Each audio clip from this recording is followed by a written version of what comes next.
वागर्थ प्रतिपत्तये जगतः पितरौ वन्दे पार्वती परमेश्वरौ। रघुवंश महाकाव्यस्य अस्यां कक्षायां भवतां सर्वेषां हार्दम् अभिनन्दनं स्वागतम्। रघुवंश महाकाव्ये आहत्य 29 सर्गाः सन्ति। तेषु सर्गेषु वयम् इदानीं प्रथमसर्गं पठामः। अस्मिन् सर्गे राज्ञः दिलीपस्य विशेषतया वर्णनम् अस्ति। पुत्रः नासीत् इति राज्ञः महद्दुःखमासीत्। तस्य निवारणार्थं सः गुरोः वसिष्ठस्य आश्रमं गच्छति इत्येतत् वर्णनम् अस्मिन् प्रथमसर्गे वर्तते। गतकक्षायां वयं पठितवन्तः यत् राजा दिलीपः स्वभुजात् राज्यभारम् अवतीर्य सचिवेषु मन्त्रिगणेषु तत्र स्थापितवान्, अर्थात् राज्यभारं तस्मै दत्तवान् इति। अनन्तरं सः अत्यन्त विनयभावेन ब्रह्माणं समर्च्य संपूज्य सः गुरोः वसिष्ठस्य आश्रमं गच्छति भार्यया सह। अनन्तरं वयं दृष्टवन्तः यत् तस्य रथं कीदृशं वर्तते, रथस्य महिमा वयं गत कक्षायां पठितवन्तः।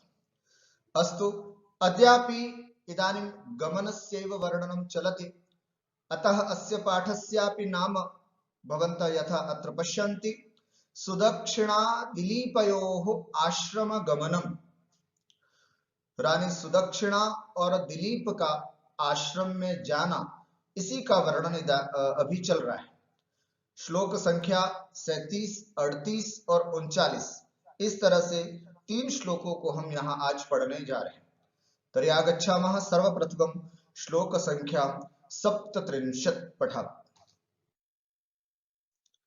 आदौ प्रसंगं पठामः। किं लिखितम् अत्र? सैन्यदलं विना आश्रम गमनम।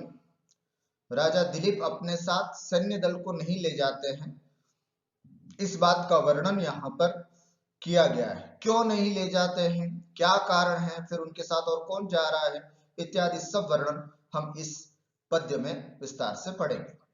आइए सबसे पहले सस्वर उच्चारण करते हैं। मा भूदाश्रम पीडेति परिमेय पुरस्सरौ अनुभाव विशेषात्तु सेना परिवृता विव। मा भूदाश्रम पीडेति परिमेय पुरस्सरौ अनुभाव विशेषात्तु सेना परिवृता विव इति। पंचसोपानेषु वयं व्याख्यां कुर्मः। अद्यापि तथैव सर्वप्रथमं पदच्छेदं पश्यामः। मा भूदाश्रम पीडेति। अत्र पदच्छेदं किं? मा भूत् इति। आश्रम पीडा, आश्रम पीडा इति आ इ मिलित्वा ए भवति। आद् गुणः इति सूत्रेण गुणे आश्रम पीडा इति आश्रम पीडेति।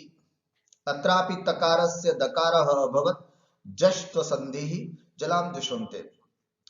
परिमेय पुरस्सरौ संपूर्णमेव एतदेव पदमस्ति। अनुभाव विशेषात् इति भिन्नं, तु इति भिन्नं।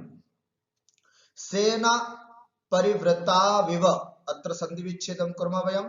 सेना परिवृतौ इव, औ स्थाने एचो यवायावः इति सूत्रेण आव आदेशे सेना परिवृतौ इव सेना परिवृताविव एवम् अत्र संधि भवति।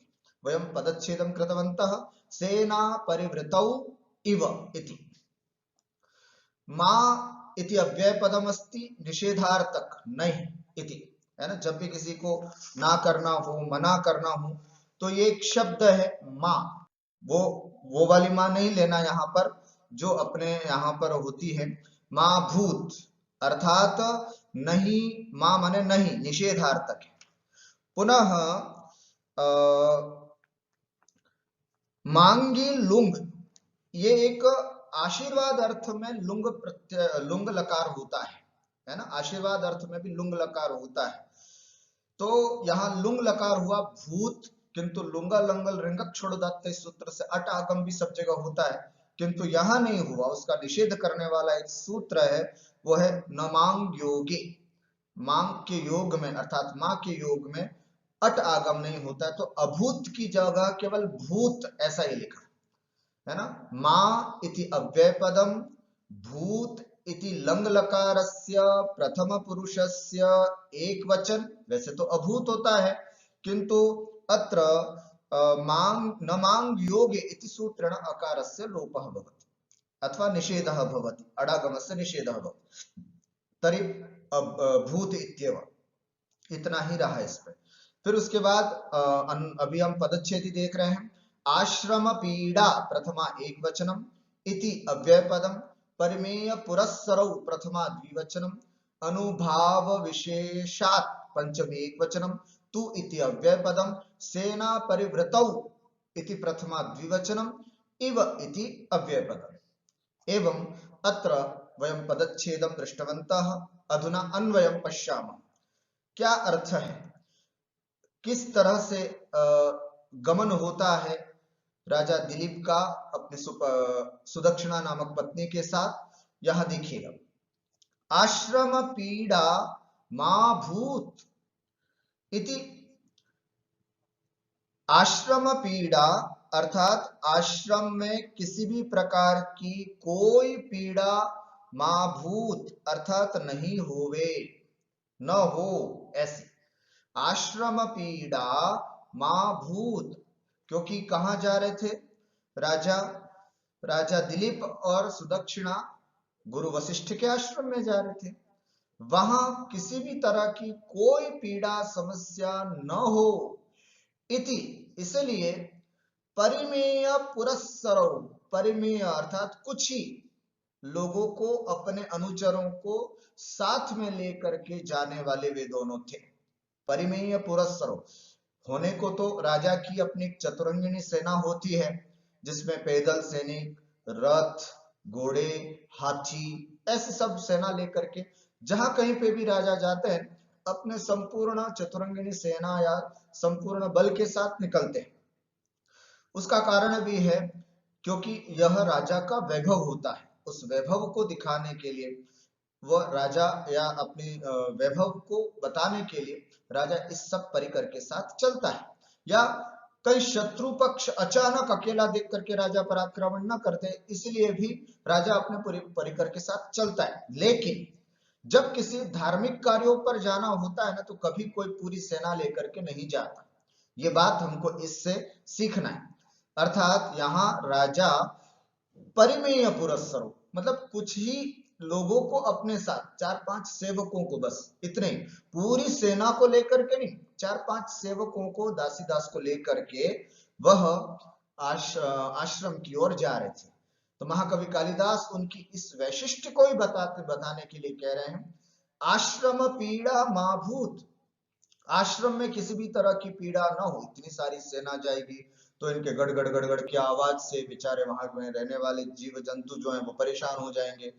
आश्रम में अध्ययन अध्यापन का जो कार्य है वो बाधित हो जाएगा, है ना। बहुत सारे, इतने सारे जानवर रहेंगे साथ में सेना के, तो फिर उनके खाने पीने की व्यवस्था, फिर उनकी गंदगी, सब, तो ये सब आश्रम में पीड़ा के कारण।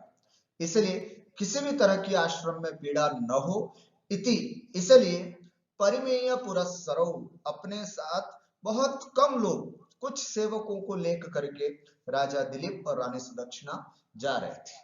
लेकिन आश्चर्य की बात यह है ना, यहां तक तो कह दिया, आश्रम पीड़ा मां भूत इति परिमेय पुरस्सरौ तौ गुरोः वसिष्ठस्य आश्रमं जग्मतु। बात यही समाप्त नहीं हो जाती। आश्रम पीड़ा में बाधा न हो इसलिए कुछ परिचरों को साथ में लेकर के तौ गुरोः वसिष्ठस्य आश्रमं जग्मतु, वे दोनों गुरु वशिष्ठ के आश्रम में गए। लेकिन बात यहां समाप्त नहीं होती। यहां ये बताना चाह रहे हैं कि राजा का वैभव इतना अच्छा है, राजा का प्रभाव इतना अच्छा है, वही बात यहां पर बता रहे हैं। अनुभाव विशेषात, लेकिन अनुभाव के विशेष से, प्रभाव के विशेष से, प्रताप के विषय से, पराक्रम के विशेषता से, अपने तेज के प्रभाव से, है ना, सह से तौ सेना परिवृतौ इव, ऐसा लग रहा था कि वो संपूर्ण सेनाओं से परिवृत है। सेना साथ में लेकर के नहीं जा रहे थे, सेना में कुछ कोई सेना साथ में नहीं थी, पर होता है ना कई लोगों का व्यक्तित्व, कई लोगों का पर्सनालिटी इतनी अच्छी होती है कि ऐसा लगता है कि ओहो कई लोग इनके साथ हैं, इतना गंभीरता और इतना सब कुछ।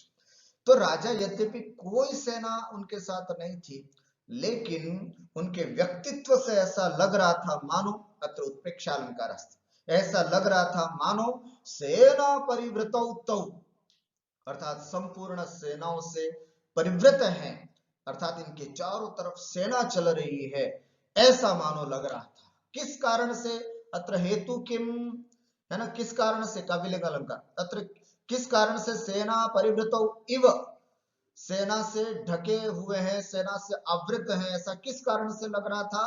अनुभाव विशेषात, कारणमत्र हेतु उत्तम, क्योंकि उनका अनुभाव विशेष था, उनका प्रभाव इतना था, उनका पराक्रम, उनका तेज, उनका प्रताप इतना था, इसकी वजह से वो ऐसे लग रहे थे सेना परिवृतौ इव, सेना से पूरे ढके हुए, चारों तरफ उनकी सेना चल रही है, ऐसे। तौ राजा दिलीप और उनके साथ उनकी पत्नी सुदक्षिणा गुरु वशिष्ठस्य आश्रमं जग्मतु, गुरु वशिष्ठ के आश्रम की ओर गए या जा रहे थे। ठीक हो गया। इसमें इतना ही बात बताना समझना है अपने को कि यद्यपि कोई सेना साथ में थी उनकी, लेकिन उनकी व्यक्तित्व से ऐसा लग रहा था कि संपूर्ण परिकर के साथ ये जा रहे हैं। पदार्थम पश्यामः अत्र आश्रम पीड़ा, आश्रमस्य पीड़ा इति आश्रम पीड़ा षष्ठी तत्पुरुष समासः, वसिष्ठाश्रमस्य बाधा, मा भूत, मा इत्युक्ते न, भूत इति भवतु, नहीं हुए, इति इत्यस्मात् हेतोः, इस कारण से, परिमेय पुरस्सरौ, समझना दो शब्द हैं इसमें, एक तो परिमेय और एक पुरस्सरौ, पुरस्सरः, दोनों की व्युत्पत्ति देखते हैं। पुरस्सर का अर्थ क्या है? पुरः सरन्ति इति पुरस्सराः, जो बिल्कुल आगे ही रहते हैं, सेवा में सदैव तत्पर रहते हैं, ऐसे पुरस्सराः, अर्थात सेवकाः इति वयं वक्तुं शक्नुमः, परिचराः इत्यपि वयं वक्तुं शक्नुमः, है ना। पुरः सरन्ति, हमेशा हमारे हर काम से पहले पहले जाकर के वो तैयारियां कर लेते हैं। जैसे भोजन करना है तो सेवक भोजन की तैयारी पहले करके रहता है, जैसे यात्रा के लिए निकलना है तो सेवक रथ घोड़ा आदि तैयार लेकर के तैयार। तो पुरस्सरन्ति, जो पहले पहले तैयार रहते हैं उनको बोलते हैं पुरस्सराः। पुरस्सरा इत्युक्ते अनुचराः अथवा किं नाम परिचराः अथवा सेवकाः इत्यपि वयं वक्तुं शक्नुमः। एक दूसरा शब्द है इसमें परिमेय, परिमेय शब्द से को अर्थ परिमातुं योग्याः इति परिमेयाः, जिसको हम माप सकते हैं उसको बोलते हैं परिमेय। राजा की सेना तो अपरिमेय थी, लेकिन परिमेय पुरस्सराः, अर्थात कुछ गिने चुने अनुचर। तो अब देखना यहाँ समास कौन सा है, परिमेयाः पुरस्सराः ययोः तौ परिमेय पुरस्सरौ, अर्थात बहुत कम, पुरस्सराः अर्थात अनुचराः नाम किं परिचराः अथवा सेवकाः ययोः, जिनके, ययोः द्विवचने अस्ति, है ना, यस्य ययोः येषां, अर्थात परिमेयाः पुरस्सराः ययोः, बहुत कम और सीमित अनुचर या सेवक ययोः, जिन राजा दिलीप और सुदक्षिणा के साथ थे, तौ परिमेय पुरस्सरौ। अत्र बहुव्रीहि समासो वर्तते, परिमित परिमेय पुरस्सरौ, इसका शब्दार्थ देखना चाहे, पदार्थ देखना चाहे तो परिमित परिचरौ इति। परिमेय परिमित पुरस्सरौ परिचरौ इति।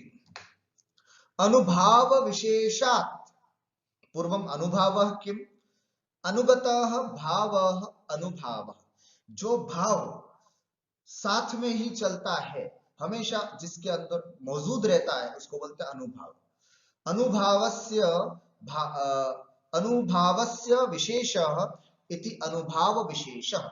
अनुभाव की विशेषता उसको बोलते हैं अनुभाव विशेषः, षष्ठी तत्पुरुष समास। तस्मात् अनुभाव विशेषात्, अर्थात प्रभाव विशेषात्, तेजो विशेषात्, प्रताप विशेषात्, पराक्रम विशेषात्, व्यक्तित्व विशेषात्, ये सब चीजें उनके साथ हमेशा रहती थी, इसलिए अनुभाव कहे जाते हैं। इन अनुभवों की विशेषता से तो किंतु, है ना, अनुभाव की विशेषता होने के कारण सेना परिवृतौ, सेनया परिवृतौ, तृतीया तत्पुरुष समास, सेनया परिवृतौ, सेना परिवृतौ, सैन्य युतौ, संपूर्ण सैन्य दल से युक्त, तौ इव यथा तौ सुदक्षिणा दिलीपौ गुरोः कुलगुरोः वसिष्ठस्य आश्रमं वसिष्ठस्य तपोवनं जग्मतुः गतवन्तौ इति। अर्थं पश्यामः। महाकवि कालिदास अस्मिन् पद्ये वर्णयति यत् राजा दिलीपः सैन्यदलं विनैव आश्रमं गतवान्, सैन्यदल के बिना ही आश्रम को जा रहे थे। यतो हि राजा यत्र कुत्रापि गच्छति स्म तेन स वैभव दृष्ट्या चतुरंगेण सैन्यदलम अपि गच्छति स्म, क्योंकि देखा जाता है कि राजा जहां पर भी जाते हैं उनका वैभव दिखाने के लिए या अपना वैभव या अपनी रक्षा की दृष्टि से अपने साथ संपूर्ण चतुरंगिणी सेना को लेकर के जाते। किंतु आश्रम गमनावसरे स सैन्य दलम न नयति, लेकिन आश्रम जाते समय वो अपने साथ संपूर्ण सैन्य दल को लेकर के नहीं जाते। किमर्थम न नयति इत्यस्य उत्तरम श्लोकस्य प्रथम चरणे दीयते। किस लिए नहीं ले जाते हैं राजा अपने साथ सैन्य दल को?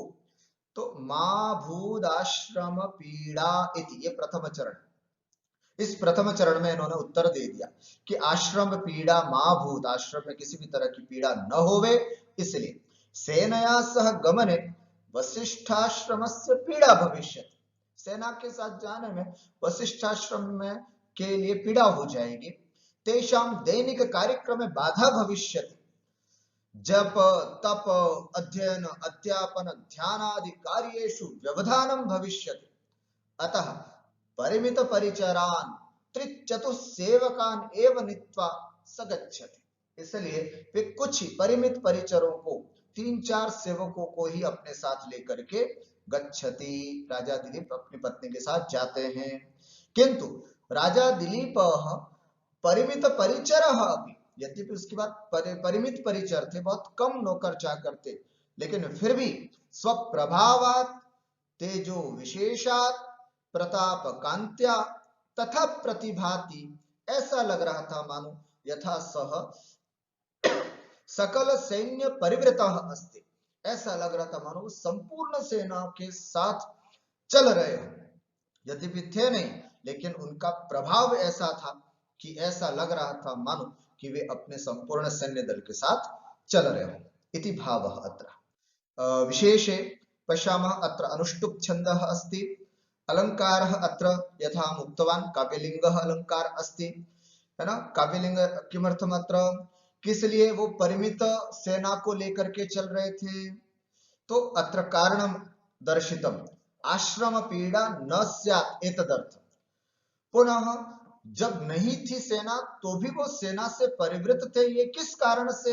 अत्र हेतु किम? अनुभाव विशेषात्। एवं अत्र हेतु दर्शितम अस्ति, अतः काव्यलिंग अलंकारः अत्र वर्तते। अनुप्रासः अलंकारोऽपि अत्र वर्तते। उत्प्रेक्ष्य अलंकारस्यापि स्थितिः अत्र अस्ति। संभावना मथुत्प्रेक्षा प्रकृतस्य समेन यत्र संभावना क्रियते, ऐसा लग रहा है मानो, यद्यपि राजा के साथ कोई सेना नहीं थी, लेकिन ऐसा लग रहा है मानो राजा संपूर्ण सैन्य के साथ चल रहे हो, संपूर्ण सेना के साथ उनका गमन हो रहा है, ऐसी बात वहां पर जानना चाहिए। अतः संभावना मधुत्प्रेक्षा प्रकृतस्य समेनयत् इति उत्प्रेक्षालंकारस्य अत्र लक्षणं वर्तते। अपरम अत्र पद्यमस्ति 38 पद्यम्। अत्र प्रसंगः किमस्ति? सुदक्षिणा दिलीपद्वारा यात्रायां पवन सेवनम। सुदक्षिणा और दिलीप के द्वारा यात्रा में पवन हवा का सेवन किया जा रहा है। ठंडी ठंडी हवा चल रही थी, उसका किस तरह से वे सेवन कर रहे थे उसका वर्णन यहाँ पर इस पद्य में कर रहे हैं। सस्वरोच्चारणं कुर्मः। सेव्यमानौ सुखस्पर्शैः शालनिर्यासगन्धिभिः पुष्परेणुत्किरैर्वातैराधूत वनराजिभिः। एवं अत्र उच्चारणं भवति। पदच्छेदं पश्यामः। सर्वप्रथमं सेव्यमानौ सुखस्पर्शैः शालनिर्यासगन्धिभिः पुष्परेणुत्किरैः वातैः आधूत वनराजिभिः। कुत्रापि मन्ये नास्ति। सेव्यमानौ सुखस्पर्शे पुष्परेणुत्किरैः अत्र विसर्गः रकारो भवति। यदि पदच्छेदं कुर्मः रकारस्य पुनः विसर्गत्वम् अत्र स्थाप्यते। वातैः अत्रापि रकारो भवति, अत्र पुनः विसर्ग कुर्मः। आधूत वनराज एवं विसर्ग संधि अत्र वयं द्रष्टुं शक्नुमः, अन्यत् किमपि नास्ति। पद विभक्तिं पश्यामः। पदानां सेव्यमानौ प्रथमा द्विवचनं, सुखस्पर्शैः तृतीया बहुवचनं, शालनिर्यासगन्धिभिः तृतीया बहुवचनं, पुष्परेणुत्किरैः प्रथमा बहुवचन तृतीया बहुवचनं, वातैः तृतीया बहुवचनं, आधूतवनराजिभिः तृतीया बहुवचनं। पश्यतु सर्वत्र सुखस्पर्शैः शालनिर्यासगन्धिभिः पुष्परेणुत्किरैः वातैः आधूतवनराजिभिः सर्वत्र तृतीया बहुवचनम् एव अस्ति। सेव्यमानौ प्रथमा द्विवचनम् अस्ति। अन्वयं पश्यामः। देखिएगा अन्वय करना कितना सरल है, आप समझेंगे ध्यान से। सेव्यमानौ ये क्रिया हमारी इसमें तो दिखाई नहीं जा रही है, पिछले श्लोक से अनुवर्तन हो रहा है। तो पिछले श्लोक से तौ जगमतुः, वे दोनों राजा और रानी दोनों जगमतुः, जगाम जगमतु जगमुः है ना, लिट लकार प्रथम पुरुष द्विवचन एवं जगमतुः, वे दोनों गए या जा रहे थे इति। तो जब वे दोनों जा रहे थे तो क्या करते हुए जा रहे थे? सेव्यमानौ, सेवन करते हुए है ना। अत्र विशेषणम अस्ति सेव्यमानौ तौ जगमतुः। तो सेव्यमानौ से यहाँ पर क्रिया के साथ अन्वय हो जाएगा। सेव्यमानौ तौ जगमतुः अर्थात सेवन करते हुए, उसका अनुभव करते हुए, उसका आनंद लेते हुए तौ राजा दिलीप और रानी सुदक्षिणा जगमतुः जा रहे थे। किसके द्वारा सेवन किए जाते हुए? तो कहते हैं वातैः, वातैः, वात माने हवा, पवन, हवाओं के द्वारा, हवाओं के द्वारा सेवित किए जाते हुए राजा दिलीप और रानी सुदक्षिणा आश्रम की ओर जा रहे थे। किस प्रकार की हवाओं से? किस प्रकार की हवाओं से? तो चार विशेषण यहां पर दिए हैं। कीदृशैः वातैः सेव्यमानौ तौ जगमतुः, किस प्रकार की हवाओं से सेवित किए जाते हुए वे दोनों जा रहे थे, अर्थात उनको कैसी हवा लग रही थी। तो सबसे पहले सुखस्पर्शैः वातैः, अर्थात जिनका स्पर्श अत्यंत सुखास्पद हो रहा हो, अर्थात जो स्पर्श करने पर अच्छा लग रहा हो, जो हवा ठंडी हो, हल्की सी शीतल होने की वजह से थोड़ी ठंडी हो, गर्मी के दिन थे तो हल्की सी ठंडी हवा होती है तो अच्छा लगता है। तो ऐसी सुखस्पर्शैः वातैः सेव्यमानौ, ठंडी ठंडी हवाओं से सेवित किए हुए जाते वे राजा रानी दोनों जा रहे थे इति। फिर दूसरा विशेषण शाल निर्यास गंधिभिः वातैः सेव्यमानो। शाल वृक्ष होता है एक बहुत बड़ा, उससे निकलने वाला निर्यास, निर्यास माने निश्यंद कह सकते हैं, या फिर जिसको अपन गोंद आदि भी बोलते हैं, गोंद निकलता है उस पेड़ से, और थोड़ा सुगंधित भी होता है। तो शाल निर्यास गंधिभिः वातैः, शाल वृक्ष के निर्यास से सुगंधित हवाओं के द्वारा सेवित किए जाते हुए वे दोनों राजा रानी जा रहे थे। इति शाल निर्यास गंधिभिः वातैः सेव्यमानौ तौ जग्मतुः। शाल वृक्ष के से निकलने वाले निर्यास या निस्यंदन या उसका जो द्रव है वो निकलने वाला सुगंधित होता है, उस सुगंध से हवा भी सुगंधित हो गई। ऐसे सुगंधित हवाओं के द्वारा सेवित किए हुए जाते हुए वे दोनों राजा रानी जा रहे थे। इति अर्थात तीसरी बात, पुष्प रेणुत्किरैः, है ना, और फूलों की जो रेणु, पुष्प रेणु का मतलब फूलों का जो पराग है, उन परागों को उत्किरैः अर्थात बिखेरता हुआ, हवा जब फूलों में हल्का सा फूल हिलता है तो उसका पराग जो है, उसकी जो सुगंध है वो बिखरती। तो हवा जो है वो सुगंधित हो रही थी, उसके पीछे दो कारण हैं।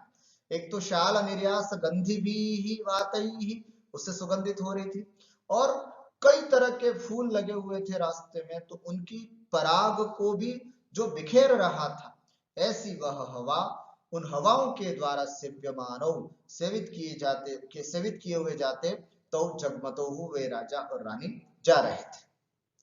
और तीसरी विशेषता, आधूत वनराजिभिः वातैः, है ना, आधूत, आधूत माने कंपित, थोड़ी थोड़ी, ईशत आधूत, थोड़ा थोड़ा, जो वनराजी, वन के वृक्षों की जो पंक्ति है वो जिससे थोड़ी थोड़ी हिल रही थी, है ना, थोड़ी थोड़ी वन के वृक्षों की राजी, राजी माने पंक्ति, पंक्ति जो हल्की हल्की सी हिल रही थी, ऐसे वातैः हवाओं से सेवित, तौ राजा और रानी जगमतुः वन की ओर जा रहे थे।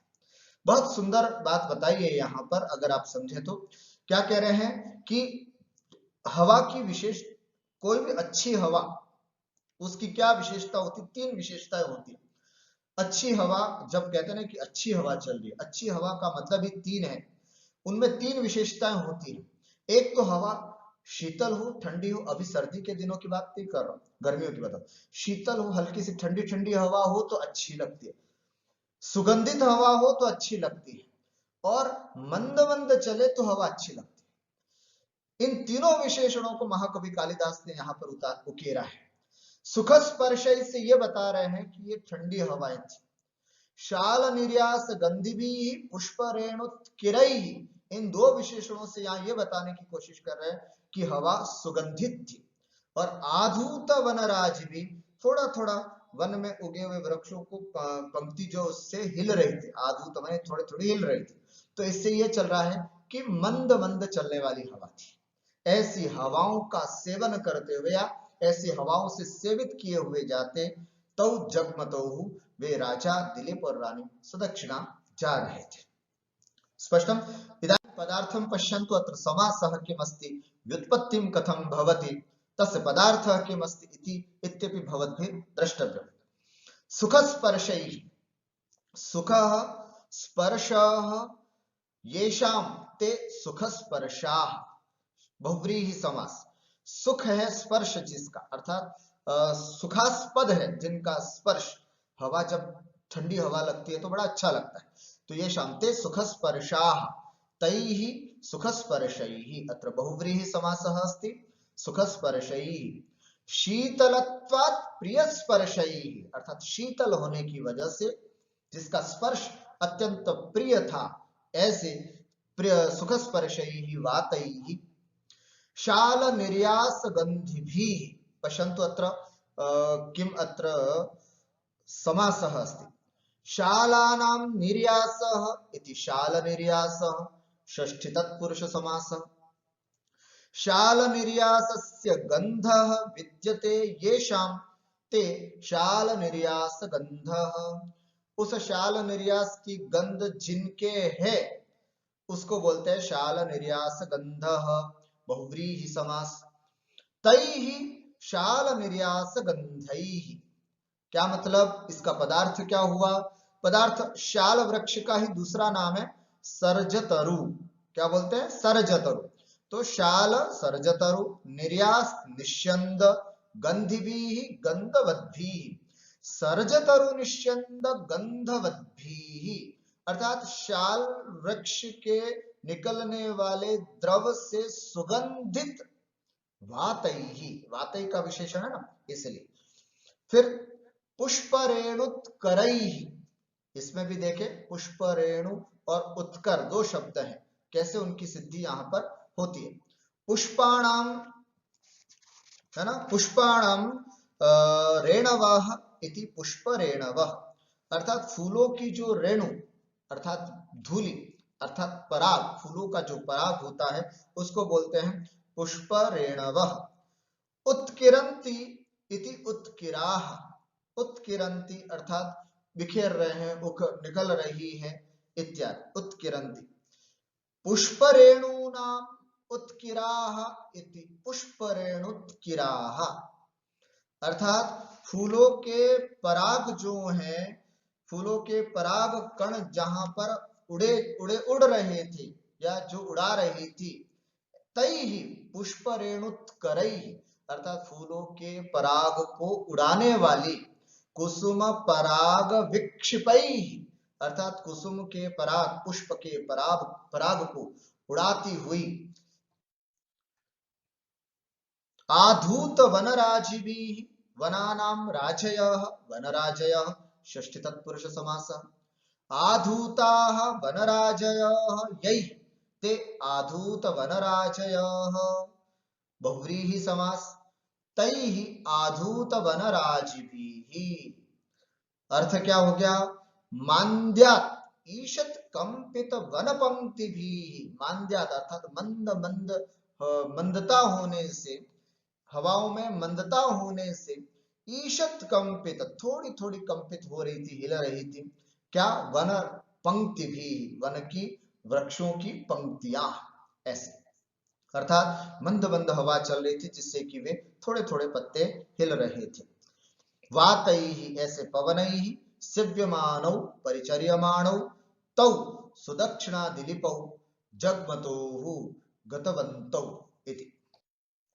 महाकवि कालिदासः अस्मिन् पद्ये वर्णयति यत् सुदक्षिणा सहितः राजा दिलीपः मार्गे शीतल मंद सुगंधित पवनैः सुखदम अनुभवं करोति इति। यहाँ पर वर्णन किया जा रहा है कि राजा दिलीप जो थे रास्ते में शीतल मंद और सुगंधित हवाओं से सुखद अनुभव कर रहे थे, अच्छा लग रहा था उनको। ओह क्या ठंडी ठंडी हवा। जब व्यक्ति बहुत दिनों तक अंदर घर में रहता है और उसके बाद कहीं बाहर घूमने के लिए निकलता है तो उसकी बाहर की ठंडक, बाहर की जो ताजगी या बाहर का जो वातावरण है, बाहर का जो सौंदर्य है, उसको बहुत अच्छा लगता है।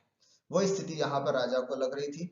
अभी सबसे पहले उसमें से हवा का वर्णन यहाँ पर किया जा रहा है। राजा यदा राजा दिलीप आश्रमं गच्छन् आसीत्, जब राजा दिलीप आश्रम की ओर जा रहे थे, तदा मार्गे सह शीतलत्वात् पवनस्य प्रिय स्पर्शन कर अनुभवति, शीतल होने से हवा का प्रिय स्पर्श का अनुभव कर रहे थे। शाल वृक्षस्य निर्यासेन सुगंधित पवनस्य अनुभवं करोति, शाल वृक्ष के द्रव पदार्थ निर्यास से सुगंधित पवन का अनुभव कर रहे थे। पुष्प राग कणान विक्षिपतः पवनस्य, और पुष्प राग के कणों को बिखेरने वाला, उड़ाने वाले हवा का अर्थात सुगंधित हवा का अनुभव कर रहे थे। अपिच वन वृक्ष पंक्तीन ईशत ईशत कंपायमानस्य पवनस्य अनुभवं करोति, है ना, और वन वृक्ष की पंक्तियों को थोड़ा थोड़ा कंपायमान करने वाली उस हवा का अनुभव कर रहे थे। अस्य भावः अस्ति यत् दिलीपस्य यात्रा काले शीतल मंद सुगंधित पवनः चलति स्म, जब राजा दिलीप जा रहे थे तो उस समय शीतल ठंडी मंद मंद धीरे धीरे चलने वाली सुगंधित हवा वहां पर चल रही थी। अनेना शुभ संकेत व्यज्यते, इससे जो सबसे बड़ी बात जो अब आपको मैं बताना चाह रहा हूं वो ये है कि एक शुभ संकेत होता है। शकुन शास्त्रानुसार यदि कार्यारंभे पवनस्य अनुकूलता भवति तर्हि कार्य सिद्धि भवत्येव।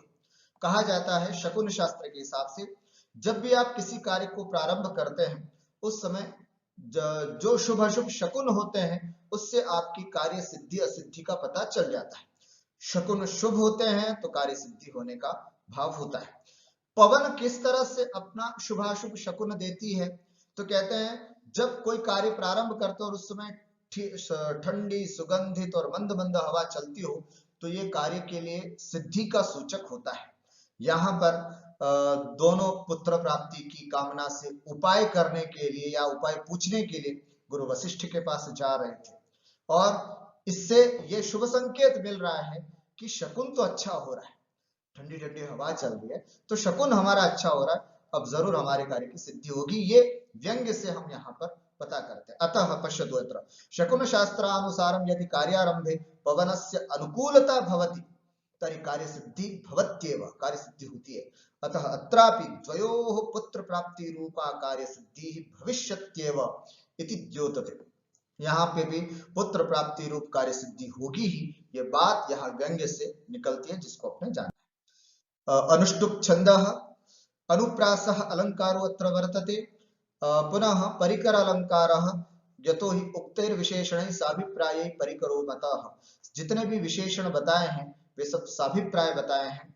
इससे शीतलता का, इससे सुगंधित का और अधूत वनराज भी इससे मंदता का सूचना हमको प्राप्त होती है। ये विशेष साभिप्राय से प्रयोग किए गए विशेषणों को अतः अत्र परिकरालंकारोपि वर्तते। अंतिमं पद्यं पश्यामः। सुदक्षिणा दिलीप द्वारा मयूरकेकायाः श्रवणम् मनोभिरामः शृण्वन्तौ रथनेमि स्वनोन्मुखैः षड्ज संवादिनीः केका द्विधा भिन्ना शिखण्डिभिः। मनोभिरामः शृण्वन्तौ रथनेमि स्वनोन्मुखैः षड्ज संवादिनीः केका द्विधा भिन्नाः शिखण्डिभिः इति। पश्यामः अत्र पदच्छेदम् अत्र पश्यामः। मनोभिरामाः शृण्वन्तौ रथनेमि स्वनोन्मुखैः षट् संवादिनीः केकाः द्विधा भिन्नाः शिखण्डिभिः। मनोभिरामाः शृण्वन्तौ रथनेमि स्वनोन्मुखैः षड्ज संवादिनीः केकाः, यहाँ पर विसर्ग निकल करके आएंगे, केकाः अनंतरम द्विधा भिन्नाः शिखण्डिभिः। अन्यत्र कुत्रापि अत्र पदच्छेदः नास्ति। अत्र अन्वयं पश्यामः। रथनेमि स्वनोन्मुखैः शिखण्डिभिः द्विधा भिन्नाः षड्ज संवादिनीः मनोभिरामाः केकाः, है ना, केकाः शृण्वन्तौ तौ जग्मतुः इति। शृण्वन्तौ उस समय था सेव्यमानौ, सेवित किए जाते हुए पिछले पद्य में। यहां पर बता रहे हैं शृण्वन्तौ, सुनते हुए, है ना। क्या सुनते हुए? केकाः, मयूरों की जो आवाज होती है उसको अपन बोलते हैं केकाः, है ना। तो केकाः मयूर ध्वनि को शृण्वन्तौ सुनते हुए तौ जग्मतुः अर्थात राजा और रानी दोनों जा रहे थे।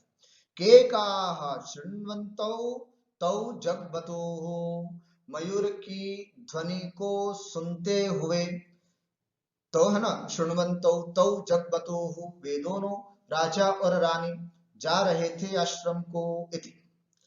अब वह मयूर की ध्वनि कैसी थी? मनोभिरामाः, अत्र विशेषणम मनोभिरामाः, अत्यंत मनोहर, अत्यंत कर्णप्रिय और बहुत अच्छी लगने वाली उस मयूर ध्वनि को सुनते हुए राजा और रानी जा रहे थे। अब इसमें थोड़ा सा विशेष बात समझने का है।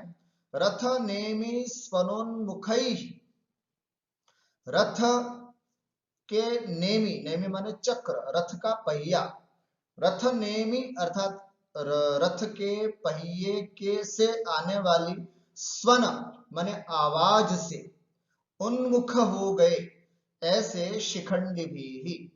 रथ के पहिए की आवाज से उत्कंठित हो जाने वाले शिखंडी भी अर्थात मयूरों के द्वारा मनोभिरामाः केकाः शृण्वन्तो, बहुत सुंदर लगने वाली उस मयूर ध्वनि को शृण्वन्तो सुनते हुए तौ जगमतो अर्थात वे राजा रानी जा रहे थे। क्या मतलब, आपने कभी रथ को चलते हुए उसकी आवाज सुनी होगी तो उसमें थोड़ी सी गड़ गड़ गड़ गड़ गड़ गड़ गड़ गड़ गड़ गड़ इस तरह की आवाज आती है जो बड़ी प्रिय लगती है, अच्छी लगती है।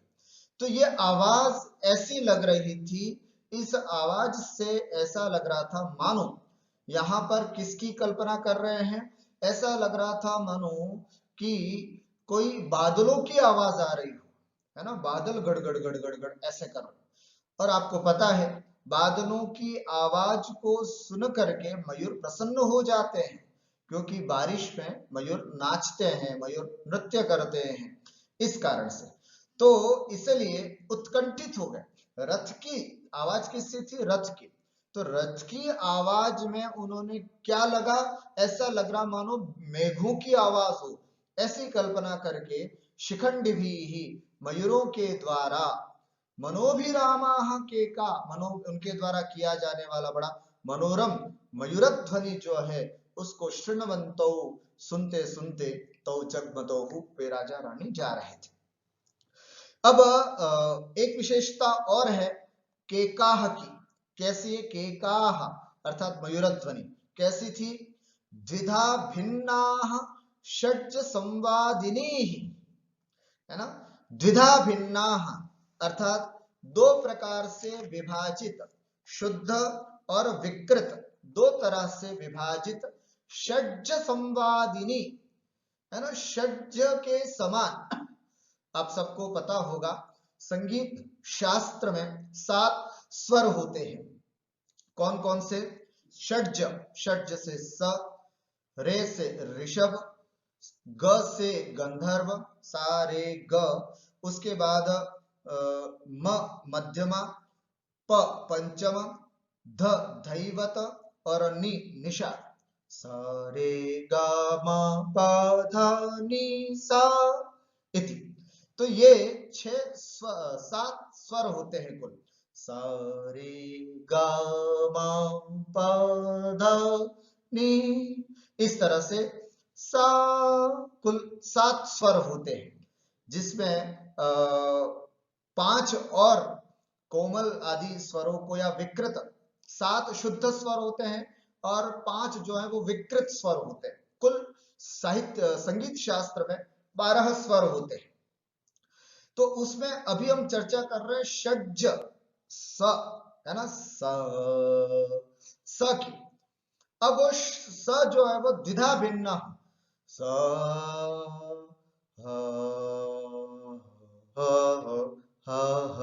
इस तरह से द्विधा, एक तो शुद्ध स्वर और एक विकृत स्वर है। तो ऐसे दोनों से भिन्न षड्ज जो स का संवादिनी, उसकी तुलना करने जैसे ऐसी आवाज जो है वो मयूर की होती है, हा हा हा हा हा हा हा, ये आवाज जो होती है वो षड्ज संवादिनी होती है। अब आप विचार करते होंगे कि गुरुजी ऐसी कैसी आवाज आती होगी, तो ऐसे मयूरों की आवाज ऐसे कैसी होती होगी, तो आप इसमें अनुभव कर सकते हैं, देखिएगा,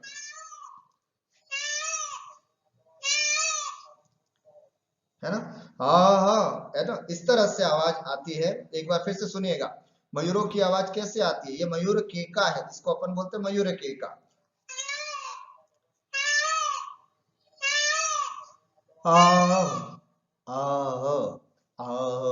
ऐसा स शुद्ध भी है और विकृत भी है।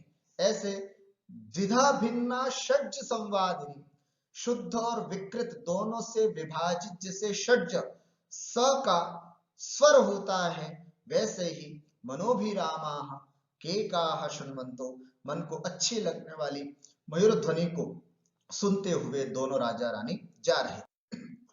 अत्र पश्यामः अग्रे रथनेमि स्वनोन्मुखैः, इसमें भी बहुत सारे शब्द हैं। रथनेमि स्वनोन्मुखैः इति, पहले उन्मुख शब्द किसे कहते हैं? उद्गतम मुखम येषां ते उन्मुखा, जब मयूर आवाज करता है तो ऐसे गर्दन ऊपर करता है। उद्गतम मुखम येषां बहुव्रीहि समास, ते उन्मुखाः। रथस्य नेमयाः, रथ नेमयाः, रथ के जो चक्र होता है उसको बोलते हैं रथ नेमी। रथ नेमी नाम स्वनः, रथ पहियों के आवाज, इति रथ नेमी स्वनः। रथ नेमी स्वनेन उन्मुखाः, रथ नेमी अर्थात रथ के पहियों की आवाज से जो उन्मुख हो गए, इति रथ नेमी स्वनोन्मुखाः। तृतीय तत्पुरुष समास। तैः रथ नेमि स्वनोन्मुखैः, अर्थात रथ चक्र शब्दोत्कंठितैः, रथ के चक्रों की आवाज से जो उत्कंठित हो गए, ऐसे शिखंडी भी ही है ना। शिखंड अर्थात शिखा, अस्ति येषां ते शिखंडिनः, अर्थात जिनके ऊपर ऐसे कलगी जैसा होता है वे शिखंडी कहलाते हैं, अर्थात इनके लिए कहा जाता है मयूरों के लिए। तैः शिखंडिभिः अर्थात मयूरैः, द्विधा शुद्ध विकृत भेदेन द्विधा द्विप्रकाराः, भिन्नाः भेदम आपन्नाः, भेद को प्राप्त।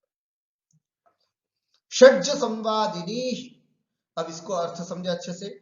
षड्भ्यः स्थानेभ्यः जातः इति षड्ज, 6 स्थानों से ये स की आवाज निकलती है, इसलिए इसको षड्ज है ना, षड्ज स्वर, स स्वर कहते हैं। कौन कौन से 6 स्थानों से?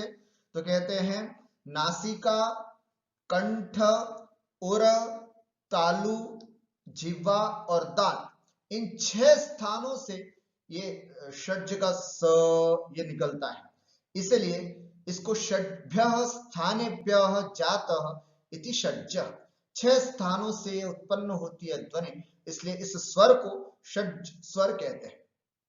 संवादः तुल्य, षड्जः संवादः तुल्यः विद्यते आसाम, है ना, मयूर के काम इति संवादिन्यः। षड् है ना, संवादः विद्यते आसाम इति संवादिन्यः, संवाद तुलना समानता जिनके होती है उनको बोलते संवादिन्यः। षड्जेन संवादिन्यः इति षड्ज संवादिन्यः, तृतीय तत्पुरुष समास। ताः षड्ज संवादिनीः षड्ज स्वर तुल्याः, है ना, पदार्थ क्या हुआ षड्ज संवादिनी का? षड्ज स्वर के समान इति। मनोभिरामाः अभिरमते मनः यासु ताः मनोभिरामाः, केकाः मयूरवाणीः शृण्वन्तौ आकर्णयन्तौ तौ सुदक्षिणादिलिपौ जग्मतुः गुरो वसिष्ठस्य आश्रमं गतवन्तौ।